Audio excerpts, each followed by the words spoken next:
Sephora Kodjo, bonjour. Bonjour. Merci d'avoir accepté notre invitation. C'est moi. Alors, vous êtes la présidente du conseil d'administration de la Fondation CEFIS. Est-ce que vous pouvez nous présenter la Fondation ?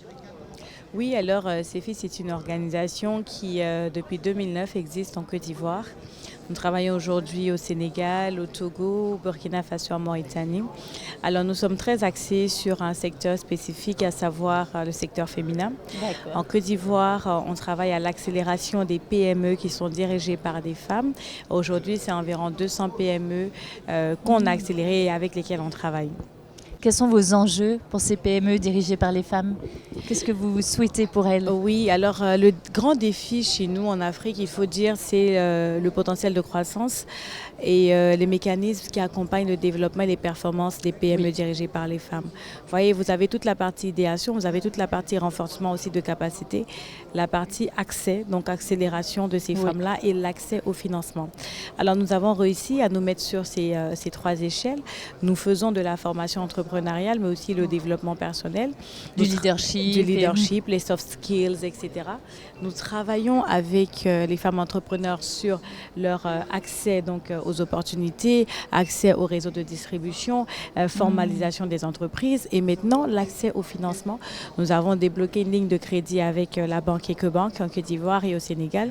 Et sur la Côte d'Ivoire, nous avons déjà pu placer environ 120 000 € en dette pour les femmes parce qu'elles ont besoin de partenaires de croissance pour pouvoir accéder à de nouvelles ressources et opportunités pour leurs entreprises. Quels sont vos objectifs ?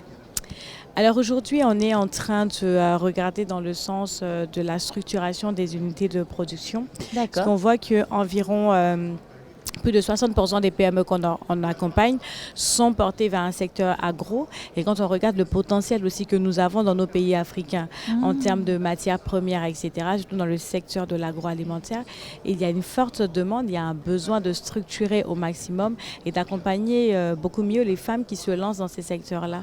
Alors aujourd'hui, nos défis, c'est la structuration des unités de production sur toute la chaîne de valeur et comment générer de la ressource supplémentaire à chaque étape de cette chaîne de valeur et se lancer sur des formats industriels. Vous êtes arrivé au sein de la Fondation il y a environ 13 ans. Oui. Quelle évolution vous avez déjà constatée ? Quel bilan vous dressez déjà de ces 13 années ? Alors 13 ans de lutte, de combat, de plaidoyer, d'engagement auprès des femmes en Côte d'Ivoire, aussi dans la sous-région. Le bilan est très positif parce que quand vous voyez des produits qui sont arrivés chez nous, que nous avons incubés et accompagnés, qui aujourd'hui vous les retrouvez en grande surface dans les supermarchés, des femmes qui ont commencé avec des équipements, de standard moyen, qui font venir des machines industrielles et qui créent des unités de production.